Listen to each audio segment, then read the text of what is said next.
Good morning. Good morning, everybody, and welcome to this morning's Experience UK webinar, looking at opportunities for UK creativity and innovation as part of Expo 2025 in Japan. This is the second of the webinars that we are planning on the opportunities to do business in 2025, and we're going to take a deep dive today into what to expect from the World Expo and how to get engaged with that, and then also hear some case studies from organisations who have worked on expos in the past and can share their experience of that to help other companies learn how best to do business in that environment. So today I'm joined by Matthew Ellis, who is the Osaka Expo Attaché at the British Consulate in Osaka. Morning, Matthew. I'm joined by Ms. Sachiko Yoshimura, who is the Director-General of the Momentum Fostering Bureau for the Japan Association for the 2025 World Expo. Thank you, Sachiko. I'm welcoming Jim Broughton, who is Director of Strategy from Event Communications. Welcome, Jim. And Peter Herring, who is Head of Engineering from Creative Technology. So without further ado, I'd like to hand over to my colleague, Matthew Ellis from the British Consulate in Osaka, who will give an introduction for us into the current state of play with Expo 2025. How UK companies can get engaged and how the consulate can help us all in that. So welcome, Matthew. Thanks, Emily, and it's great to have an opportunity to speak to you a bit more about Expo. Obviously, we did a first webinar about a month ago, and I'm sure lots of people who are joining this one also joined the first webinar session. So, yeah, if we could go on to the next slide, please.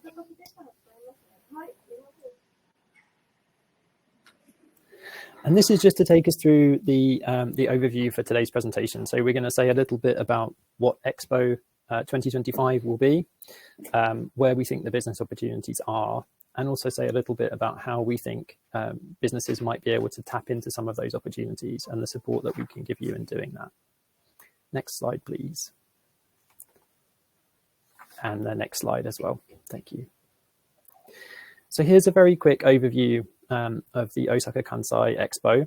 The main theme is designing a future society for our lives, and there are sub-themes focused around saving, empowering, and connecting lives.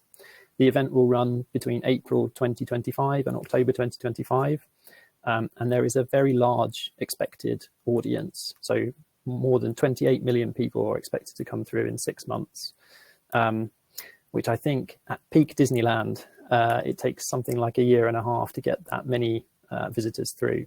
So really a lot of people attending. Next slide, please. And there are a few different kinds of organizations involved in an expo, and in Osaka Expo in particular. So there are official pavilions. There are 153 countries. 56 of those countries will be developing their own pavilions, and they are called Taipei self-built pavilions. There are also signature pavilions, which are some really exciting thematic pavilions led by high-profile Japanese producers and worked on in collaboration with Japanese industry. And then there are corporate pavilions as well. These are private pavilions from some of the biggest companies in Japan. And you can see from the images there what the Expo site will look like and how all of these different pavilions will sit side by side. Next slide, please. Okay, so moving on to Expo business opportunities and where we think there are opportunities for members on the call today and for UK companies in general. Next slide, please. So we see opportunities across 4 broad areas. So there are opportunities through official pavilions. So as I said, there will be 150 countries participating with some form of pavilion. Taipei pavilions, which are built by the countries themselves, will likely be the biggest attractions at Expo. And they will also, we think, present some of the biggest opportunities in terms of the services and goods that they require to run. There are also Type B and Type C pavilions, which are provided by Japan for countries, and perhaps slightly less opportunities here because there's not the construction from scratch, but there will of course be opportunities for designing and fitting out even those Type B and Type C pavilions. Onto signature pavilions, as we said before, they will have many of the same kinds of opportunities that official pavilions have. They will be high profile, fully serviced pavilions that will require all of the construction and the interior design and fit out that a country pavilion would have. Corporate pavilions, again, these are the large Japanese companies will use them to showcase their products and their brand stories. As we said, they're dominated by large, typically domestic Japanese companies. And then there's also an opportunity around the wider Expo site and surroundings. So the Expo site is located on a man-made island in Osaka's port region. It will require all the facilities around transport and mobility, power, security, that any other major world event would require. Next slide, please. And I just wanted to give a bit of a summary of the things that go into an Expo pavilion. I'm sure you are all familiar with what an Expo is and what a pavilion is, but you may not have thought about all of the different elements that make it up. So from construction to running gift shops, designing the displays that go inside the pavilion, the facades that go on the outside of the pavilion and the garden, right through to ticketing, and through to very simple things like stationery. There are a whole host of different things that go into a pavilion, and I'm sure that businesses on the call today will be able to see opportunities potentially within that for their companies. If we could go on to the next slide as well, please. And UK companies are already getting very involved in Expo. I've just highlighted a few of the high-profile examples for 2025 in Osaka. So Es Devlin is designing the women's pavilion, which is sponsored by Cartier for 2025. A UK company, ES Global, have won the contracts for the US and Canada pavilions, two of the biggest country pavilions at Expo 2025. And the UK design agency Immersive have won the contract for UK pavilion content design. So lots of companies from the UK are already getting involved, lots of organisations and designers too. Next slide, please. So just as we did for an individual pavilion, I also wanted to just point out some of the things that go into the wider Expo site itself. So there are, of course, buildings and structures.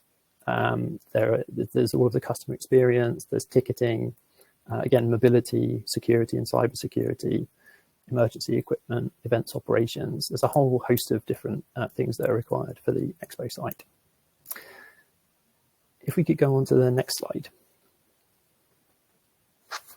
And I also just wanted to point back to some of the areas where UK companies were successful at the last Expo in 2020 in Dubai. We've given a chart here of exports, excluding construction. Business services, you can see, made up a huge chunk of the wins. Design also made up a large segment, and security, hospitality, education, and entertainment, and training fits within education. So there are many areas where around human resources where training is required. If we could go on to the next slide. Okay, so hopefully we've given a bit of an overview of where some of the opportunity areas are, the kinds of products and services that are required, and how they map to an Expo pavilion or the wider Expo site. Now we wanted to say a little bit about how you might go about tapping into some of these opportunities. If we could go to the next slide, please. So there are three main ways that we see businesses getting involved in Expo and potentially winning business. The first is through tenders. So there are tenders going out all the time for country pavilions of type A, B, and C. There are also tenders going out for the Expo site and the kinds of infrastructure and services that are required to deliver that. And we'll say a bit more about where you can go for more information on tenders in a moment. Another area of opportunity is partnering. So for some of the big tenders that come out and provide services or facilities across the whole of the Expo, there are opportunities to, of course, work with the winning tenderer if they form a consortium in order to deliver the larger thing that they're being asked to provide. So obviously, you have to say that there is competition with Japanese companies here, but there, of course, will be areas where UK companies have a real strength that is not available in the Japanese market. And finally, showcasing, which is perhaps less relevant for this call, but there are opportunities where there are very exciting or innovative products for UK companies or any other country companies to actually sponsor with a kind of value in kind support. And the focus for the Expo this year, or this time, will be around electric vehicles, buses, and eVTOLs, which are vertical takeoff and landing flying cars, effectively. There are a few other key areas that I'm sure Sachiko-san might talk about when we get to her section. If we could go to the next slide, please. Okay, and I wanted to give a couple of examples of tenders that are live right now. So the first one here is on the EU tenders portal, and this is run by the Netherlands. It's an operations contract, and it's a preliminary announcement calling for a consortium to operate the Dutch pavilion for Expo 2025. It includes catering, hospitality, personnel, ops, gift shop. It's a sort of full service offer that's required. So you could think about potentially partnering into a consortium there if there are areas that you think you can contribute to. I've also highlighted one of the Expo Association's own published tenders, and this is for operating e-ticket gates. So the tender focuses on know-how and also the importance of the system integrating with other systems that are being run within the Expo. I've included the link here. This one's only in Japanese, and this is something that you should be aware of. Some opportunities do require some Japanese. Of course, you can use Google Translate to get a rough idea of what's going on and see whether it's relevant for you. Next slide, please. And this slide just shows a little bit more about the showcasing opportunities. You can see here flying cars, renewable energy, connectivity. These are some of the areas where if you have a product that fits into that space, you might want to think about potentially a kind of value in kind offer to the Expo.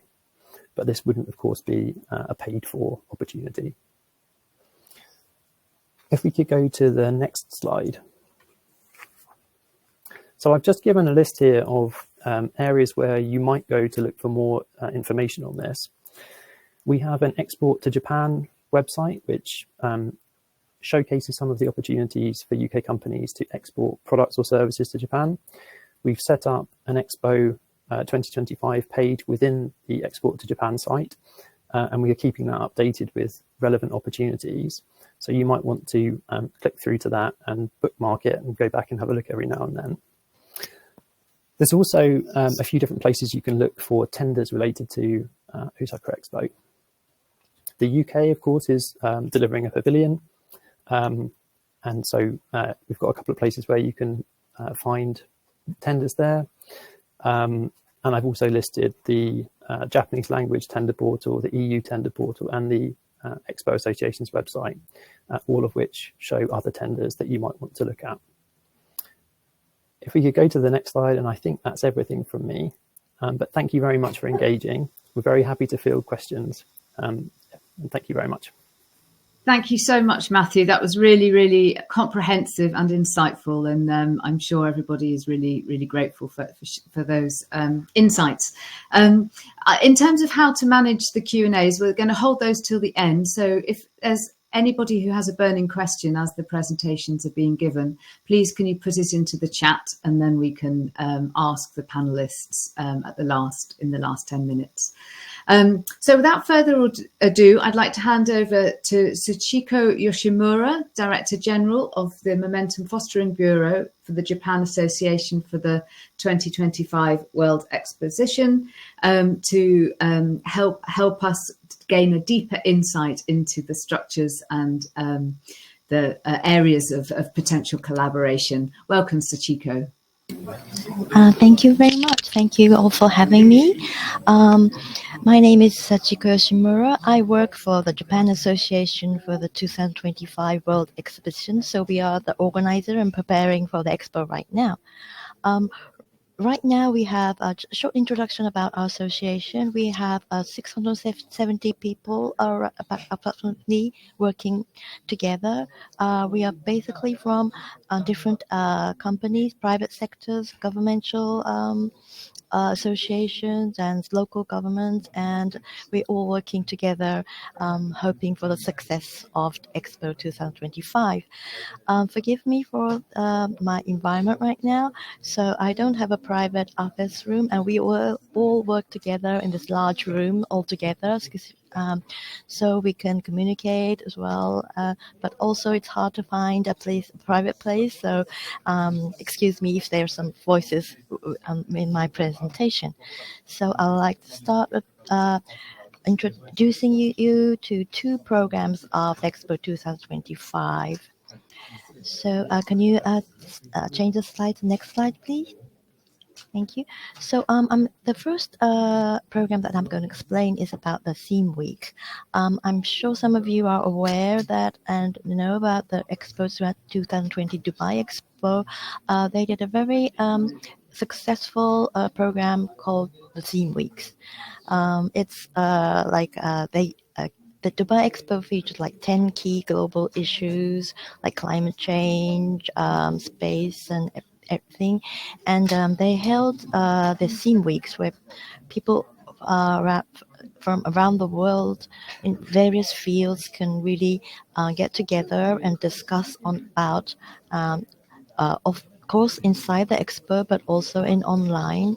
So this was, I've heard from many of my colleagues in Japan that it was a very successful event because all of these important issues, we can all get together into the same issues. So maybe at the same timing of we can actually do some business matching on the area and also discuss all together, not just inside each pavilion, but it's a kind of program that sets us platform with the same theme that we could all think together and make something happen and in the new future. So for the next, can you slide to the next slide, please? So this was the kind of image of what they did in Dubai. So they did like a dialogue program, like kind of world conference, having each countries and each people from each area actually debating and discussing on all the issues. Also, they did the participant did some of them maybe inside their pavilion, like a dialogue program as well, and also doing some business exchange and networking. So this would be some really new approach in using the Expo. Expo 2025 also would like to have this program in our Expo. Can you to the next slide, please? Yes, thank you. So we have I'm sorry, it's really in small writing, but the Expos has a category. We have a sub-theme called Saving Lives, Empowering Lives, and Connecting Lives. And also, another theme will be designing future society for our lives. So we made this theme week name, and so some like the saving lives, it will be like healthcare and well-being week. And so maybe at this timing, we'll have all the world's healthcare people gathered together inside the expo, but also outside the expo site itself, because we want to do this in all of the Japan, all around Japan. So right now, the Japanese government are trying to have all the the theme projects together with exhibitions that usually takes place in Japan. We want to have the theme week and the Exposition Japan, Convention Japan doing the same theme in on the week. So I think this will be some a good chance to do some business exchanging as well. We haven't had the schedule out yet. We plan to have the schedule out sometime later this year. But then I think many of the countries will be planning their conventions or missions, and having all the business people coming in the theme week. So I think this would be a great opportunity. So that's one thing that we would like to share as one of the programs. Can you go to the next slide, please? And so this just shows the different kind of participants using the same kind of having different kind of tracks. So everybody will join together using their best network to get together at this Expo theme week. Can you go to the next slide, please? This is another program I would like to share. This is a program that we are already started. It's called Team Expo. So it's a kind of co-creation project. Right now, we have more than 1,000 programs inside this teams. So some of their teams are joining us, trying to solve social issues. These teams will be sometimes really a kind of startup company that would like to share with other teams about their new innovation. Sometimes some of the teams will be elementary schools, trying to solve problems like the food issue. And so there's so many different kinds of teams working together. And the goal, of course, is to create something really ideal for the future society. We are open right now for not just only in Japan, but all around the world. So we hope that this will be something that you can join this and on free of charge. We have some co-creation partners, so it's the cooperation organization also supporting this Team Expo. And what we'd like to do is get these teams, like a really large team, all together, and so exchange ideas and maybe working together. And so we started to do this before the Expo 2025, and we are going to have this best practice program that will actually showcase these projects at the Expo site as well. So maybe this will be something that this is actually connecting with maybe Japanese companies, but also other companies and people, universities. So I think this will be something that will be interesting for you all. Next slide, please. So these are the programs that I introduced to you. I just wanted to share information. If you want to actually start business with Japan, there's an organization called JETRO, the Japan External Trade Organization. We have they have office in London. Actually, I'm from this organization, and I've been working in JETRO, and the London Jet will be really happy to guide you in promoting investment or information about Japanese companies and supporting your companies to actually connect with the Japanese companies or innovation and technologies. So I'm just going to share you this their contact. Thank you all for the next slide. This is the last. Just wanted to give you information. I'm really happy and open for all any questions. We're just starting to do promotion outside Japan, and so we'll be really happy to be working with you. Thank you very much. Thank you so much, Sachiko, for that wonderful presentation. And I just wanted to let everybody know who's watching that the content will be shared on YouTube. So all of those useful slides that both Matthew and Sachiko put together that have contact details, you'll be able to access.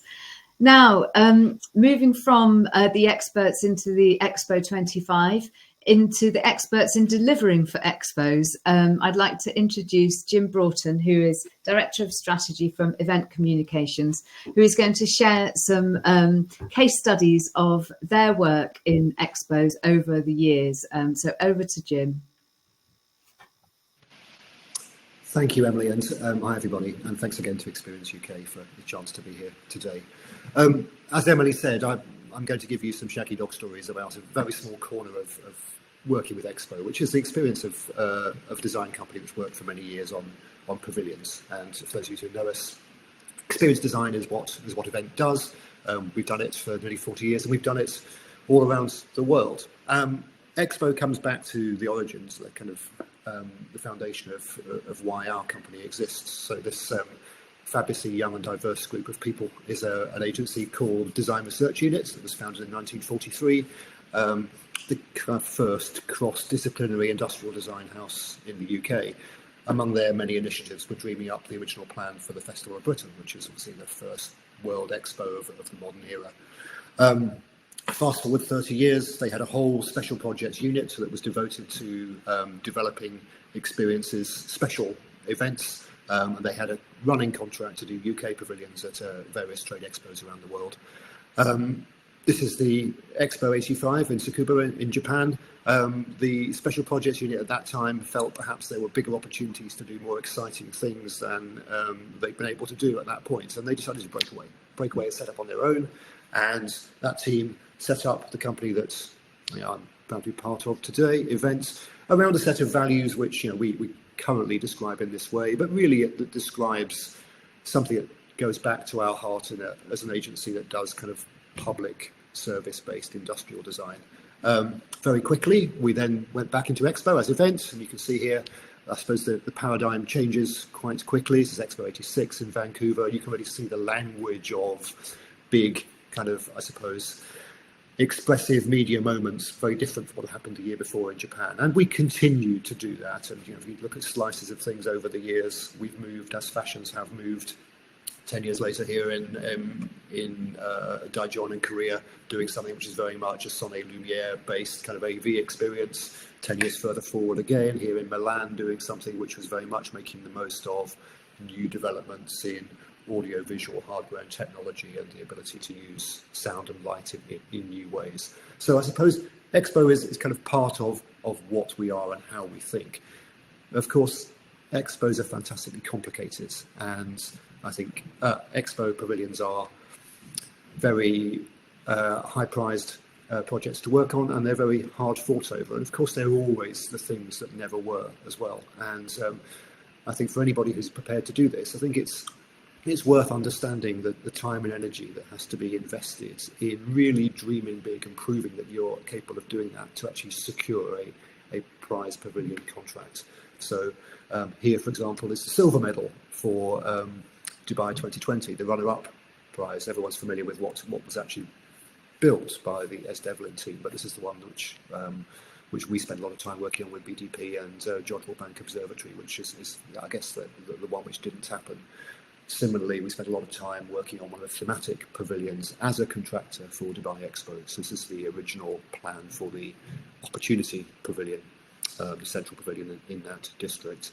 And that was a project which occupied a global team for 2 or 3 years, to a point where, unfortunately, delivering that within the budget envelope of what Expo was prepared to make available was not possible.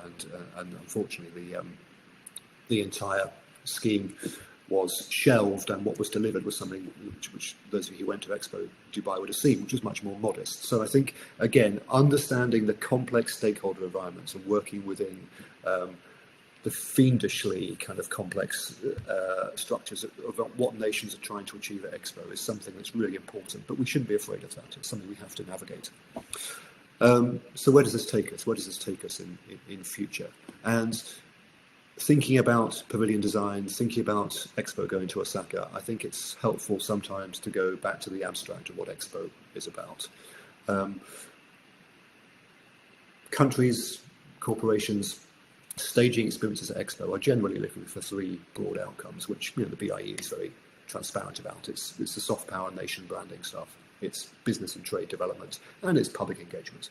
And visitors are generally the same kind of visitors that one might imagine at a theme park. So socially motivated, fun-seeking visitors. They're driven by spectacle, by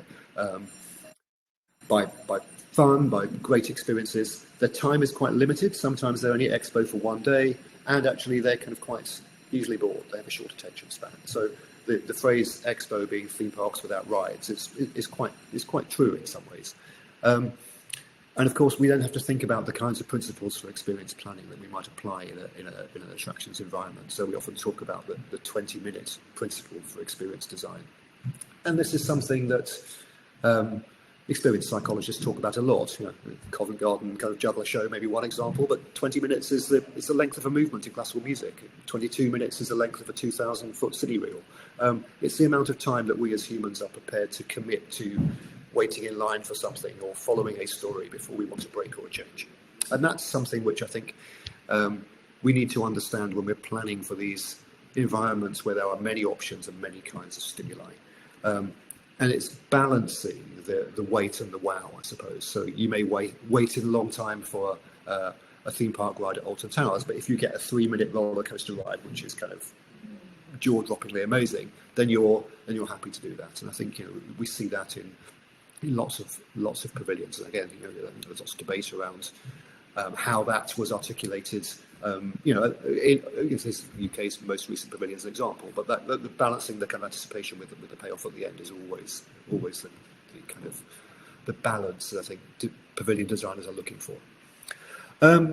Let's think about what Expo means in Japan. This is not the first time World Expo has been to Japan, and certainly not the first time it's been to Osaka. So the Expo 70 in Osaka was the biggest Expo up until Expo Shanghai back in 2010. 77 countries taking part, 64 million visitors went, but it was a 99% domestic attendance. And that's interesting. It's a World's Fair, but it's a World's Fair which is primarily not serving a global audience at that time. If we move to Expo, the World Expo in 2005, we start to see the dynamic change a bit. Many more participating countries, visitors in the kind of 20 millions, and that's kind of where Expo, as we said, when Matthew said at the beginning, 28 million is kind of where Expo seems to kind of have leveled off around now. Still by far the busiest visitor attraction on the planet in the year it takes place, but still in Japan, an overwhelmingly domestic audience, and even the international audience, more than half of them are from close neighbouring countries.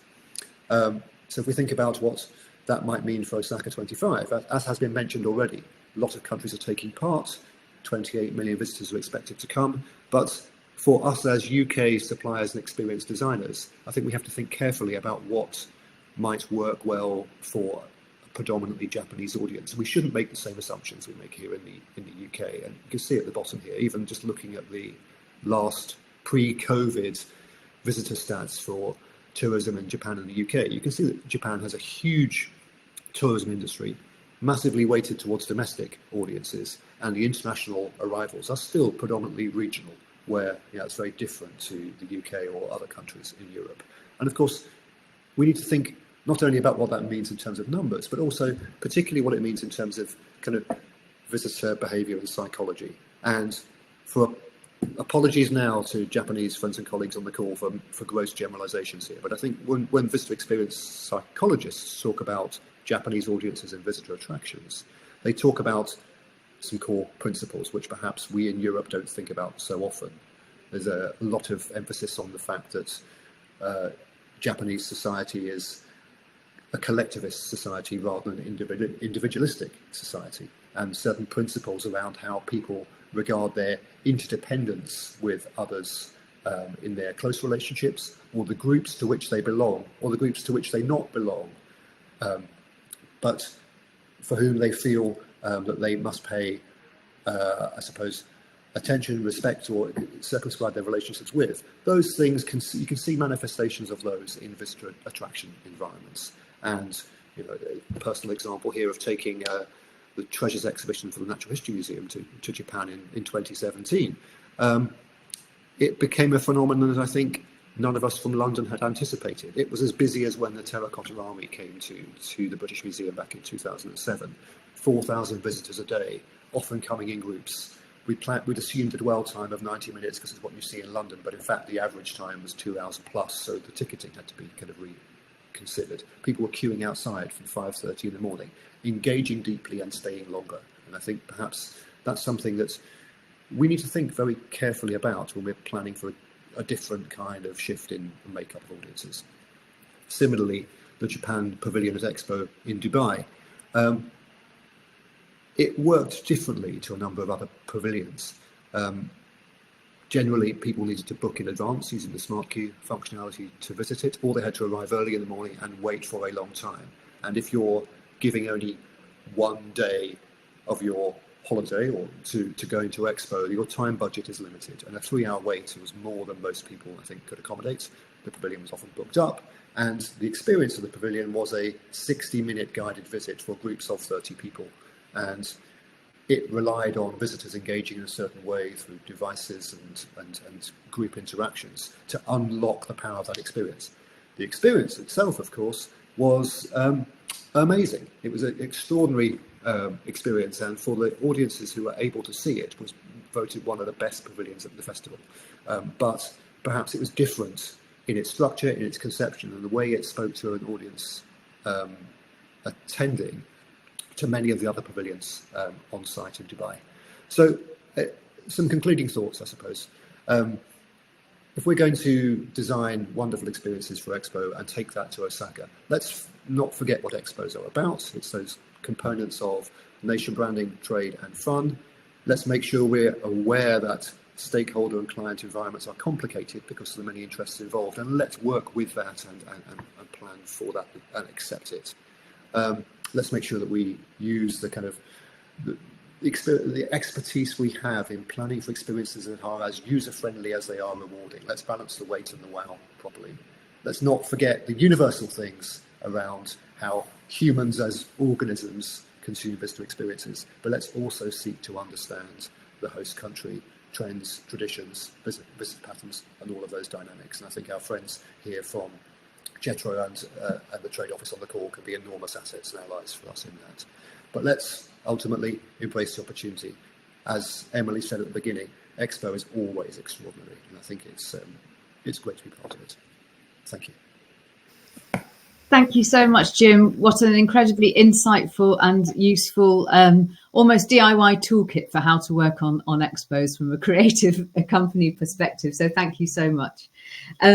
Right, I now would like to move to another company with a great deal of experience in delivering in an Expo environment, and would like to welcome Peter Herring, who is Head of Engineering at Creative Technology, to share some of their stories about implementing technology solutions within an expo environment, and what great successes have worked, and again, as with Jim, sharing some of the stories where we can learn from things that have been more challenging. So thank you so much, Peter. Thank you, Emily. Yeah, as you mentioned, and you know, definitely following on from Jim, Creative Technology did an awful lot of work for Expo 2020. So the majority of what I'm about to talk about is going to be around my personal experience, as well as Creative Technology's experiences with Expo 2020, and focusing somewhat on the good and somewhat on the challenges that can be expected from a British company working on an international stage like this. So a little bit just quickly about myself. My name is Peter Herring. I'm the head of engineering for Creative Technology. I've been in the technology industry for 25 years. Expo 2020 was my first Expo, and it absolutely will not be my last. It was a fantastic experience that I can't say I loved every minute, but I certainly came out the other side and had an amazing respect for what is achieved at these international expos. So just quickly a little bit about Creative Technology. Creative Technology is foremost an audio video company, but we are a technology company. We can't just focus on what we used to. So, you know, all technologies are things that we get involved with nowadays. We were started in the UK in 1986 and have now grown to 32 offices around the globe, 17 countries, and I'm currently sitting here in the Middle East, which is obviously why I'm focusing more on Expo 2020. So one of the most amazing things, and it was interesting seeing the concept for the silver medal, as Jim put it. But the central part of Expo 2020 was a place called Al Wasl Plaza. And it was enormous. There's no other way of putting it. It is the largest immersive projection installation in the world. It's the largest immersive audio installation in the world, although I think maybe the Sphere might take that away from us, but we won't talk about that. It's certainly the largest for Expo. And this was predominantly designed by a British company before us. We then took the design and delivered it. And 3 years later, we are still the operators of that venue. So, you know, there is great opportunity and great scope for British companies to be involved in, you know, something that is on a world stage and is just unlike anything else. You know, Jim mentioned dreaming big.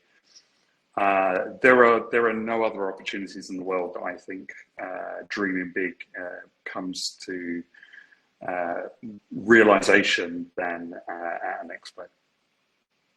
Another big pavilion that we worked on was for a company called DP World.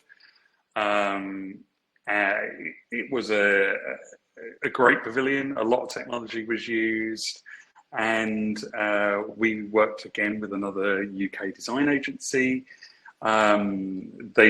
They did all the design, we did all of the technology that was involved. And it's a fantastic building that, again, as I say, we are still operating 3 years later. I'll just touch on some of the ones that no longer exist because, as some of you are probably aware, certain buildings are permanent and certain buildings are temporary during expos. USA Pavilion was a design build contract, and we did some crazy things, including having many meetings with NASA and Jet Propulsion Labs and crazy things like that to make things happen. SpaceX was another partner of theirs that we had a lot of involvement with. So, there's some real opportunity for crazy opportunities that just wouldn't happen anywhere else, or certainly not to these scales. Another local company out here, which is a company called Enoch. This was a full design build for us. The one thing to mention with Expos is obviously there is an awful lot of technology now involved in these pavilions. That's not to say that it's always used correctly. I'm a firm believer in using technology where technology is needed and not using technology where technology is not needed.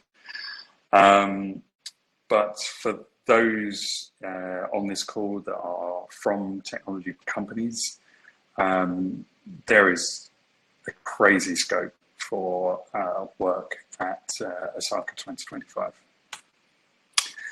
So, just touching on what we did for different aspects of Dubai 2020, we worked all the way from design to planning to delivery, operations and support.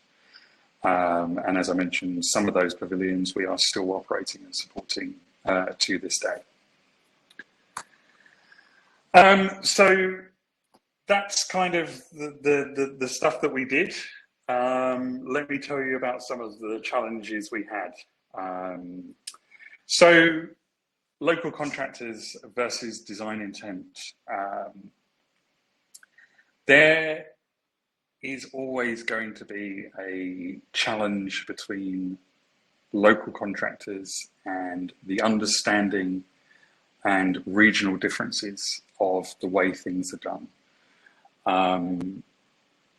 I've been in this region for almost 10 years, and this was not my first rodeo, so to speak, but it was absolutely one of the biggest challenges because of the amount of different nationalities and the amount of different ways of delivering something.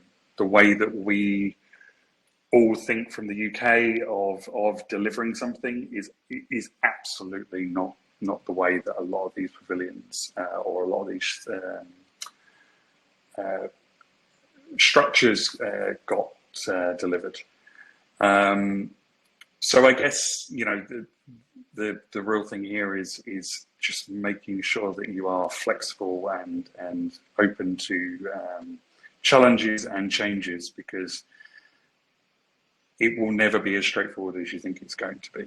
That's not to say that it isn't rewarding, and maybe even more so rewarding because of those challenges, but it certainly is something to be aware of. One thing that I added in here was sometimes even the most obvious of products will not be available in the region.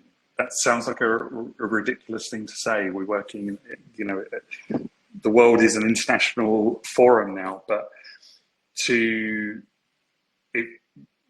always amazes me, something that you could just go to a million shops in the UK and go and pick up is like a lump of gold in certain regions. It was less of a problem here, but we do a lot of deployments in other Middle Eastern areas, and some of those are really challenging. So I'm not saying that it's going to be the same in Japan, but I would absolutely make sure that you either know that you can get the products that you need to get within the region, or that you've planned for an alternative, because it will always be the thing that you need now that will be the thing that you can't get. Another thing with local teams is instead of just following the plan, they like to go, but I thought it would be better like this. And it's an education thing of saying, well, yes, okay, I see your point and I take your input, but you haven't thought about the big picture. So there is definitely, certainly in the Middle East, was definitely a challenge with regards to education of different trades. So this says design construction program, but I'm really going to talk about program. In the Middle East, a program is never a program. It is a guide at best, and delays in the project are just to be expected. Obviously, with Expo 2020, we had COVID hit in the middle of it, and obviously Expo 2020 was actually delayed to 2021. You'd think that would give us another year, but of course, most of the projects were mothballed for a year. And then when they were mothballed, it took 3 months to get back online again. So we actually lost 3 months out of our schedules. So be prepared for really challenging timelines and regional differences of, we all expect a program to be a program, but it might not always be a program. One of the things that we see a lot in certainly this region, and I expect it's very similar in Japan, is nobody wants to admit that there are delays because they might upset someone. So they just hide the fact that there are delays, even though everyone is aware that there are delays. So wave the white flag.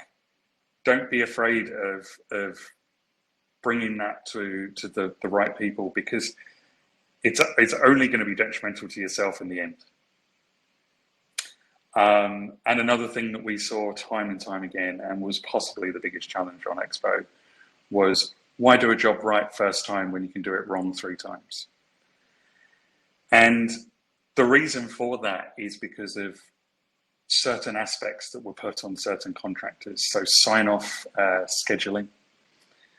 They would rather keep to the schedule and then fail the sign-off and then have to go back and do it again, rather than just say, we can't keep to that schedule and get it right, done right first time. So consequently, everything is done multiple times, and obviously that impacts the whole schedule and puts challenges on everyone. Challenges of different regions. So as I said, I've been in this region for almost 10 years, but it still amazes me the small things that you can do that can upset someone. And it's not a deliberate act in any way, shape or form, and it's not, you know, anything crazy, but it can be as simple as a handshake done wrong, or a greeting that is done incorrectly. So make sure that your teams are being vigilant of where they are, because, you know, expos are supposed to be a world stage, but they are homed in a particular country. So we need to be regionally appropriate for that region that we're working in. Regional difference in working hours and days. It might sound like a silly thing to say, but in the Middle East, our working weeks are Sunday to Thursday. In certain areas of Europe, you know, they start earlier, have longer lunches, and have continue working in the afternoon. So be aware of those regional differences for working hours and days, because it can disrupt what you otherwise believe to be an easy process, and it can disrupt your program. I think I have one more slide after this, but procurement routes. We kind of touched on that with certain things not being available. But the other thing to bear in mind is import licenses, routes to market can be considerably different from what we expect them to be in the UK and in Europe.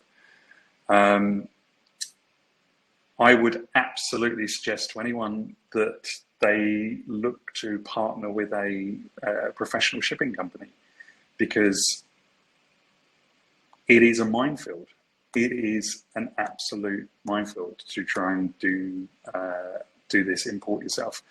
And Expo itself often has, and I can't speak for Osaka, I haven't looked into that process yet, but often has different HS codes from the main importing into the country itself. So be aware of that, because it can have a real impact on your timescales and your deliveries. And you know, having a key item stuck at a port can disrupt your entire schedule again.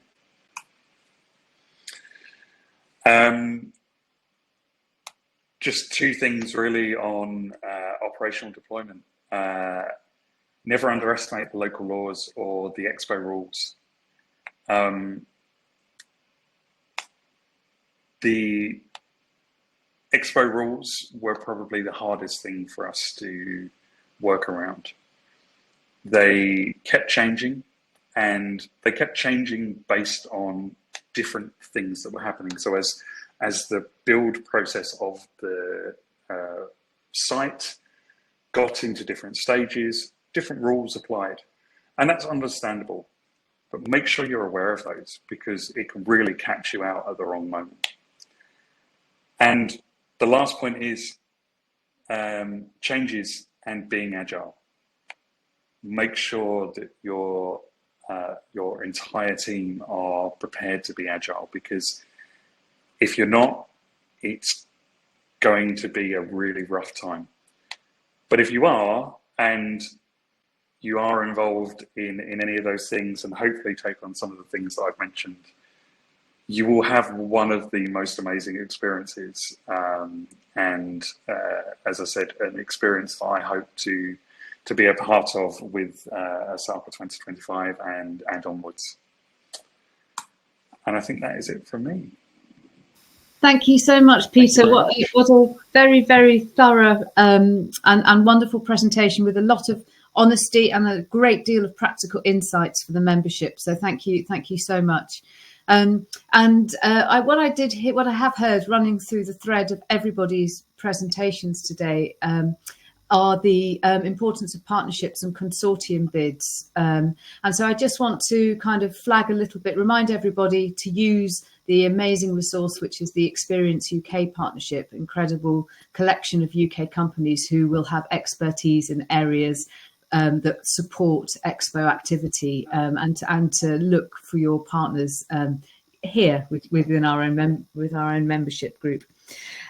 So now we've come to just the last few minutes, and I see there has been a question here from Alan Lowry, which I'm going to ask Matthew and Sachiko to comment on. So Alan Lowry has applied. They've received confirmation that they're a registered supplier for the Osaka 25 Expo, and he wants to take our advice on how he can use that to promote the business to leverage opportunities, having previously delivered into other expos. So should we start with you, Matthew? Yeah, of course, very, very happy to come in first. So first of all, I mean, it's absolutely brilliant that you've registered as a supplier, and I think in principle that should open you up to receiving communications directly about potential opportunities where your services could be used. So I think that's great that you've already taken that step. Actually, Yoshimura-san might be best placed to say a little bit more about what else you could be expecting in terms of communications going forward. Yes, thank you for the question. Yes, as Matthew was commenting, I think it's great that you've registered. I think you may have some problems in the language or something, but if you have like if you have any questions on actually being a supporter, maybe a supplier, you can ask, of course, association me, and I can maybe connect you if anything get in trouble. Otherwise, I think you took the first step right. So right now, I can just say that. But would that be some help of your for your question? Thank you so much, Yoshimura-san. I have another question here from Stephen Harvey, who's been putting in some interesting comments here as the talk's been going on. And he is interested in understanding the nature of the pavilions in Osaka, and wondering if there is now a move to use prefab pavilions. And is there any comments from the team on that? Anybody got any inside intel that they can share?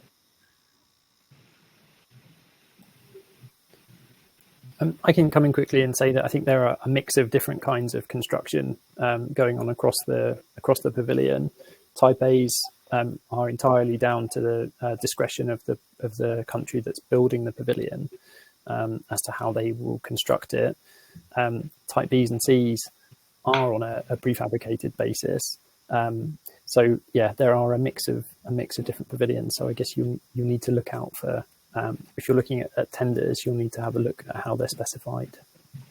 Great, thank you so much, Matthew. Now we've come. Sorry, I was just going to say I can say from Expo 2020 there was absolutely numerous prefabs. USA Pavilion, which was one of the ones that I showed a case study for, was a prefab pavilion. Not that you would know it. You know, these prefabs are so wonderful nowadays that you wouldn't have known that it was any different from any of the other Type A's or anything like that. That's really, really helpful and reassuring insight, Peter. Thank you for sharing it. Now we've come to the end of our session now, and I know our panelists need to leave to work on their pavilions for Expo 25. But it's been absolutely wonderful to have you all on the call here today. So thank you so much to Matthew Ellis, to Sachiko Yoshimura, to Jim Broughton, and to Peter Herring for sharing your great skills and experience. This webinar will be put online, so you can watch again or share with your colleagues if you would like to point out particular bits of information. But a huge thank you from Experience UK for participating in today's webinar and for joining us, and look forward to hearing much more about the UK successes in Osaka. Very best. Thank you. Thanks, everybody.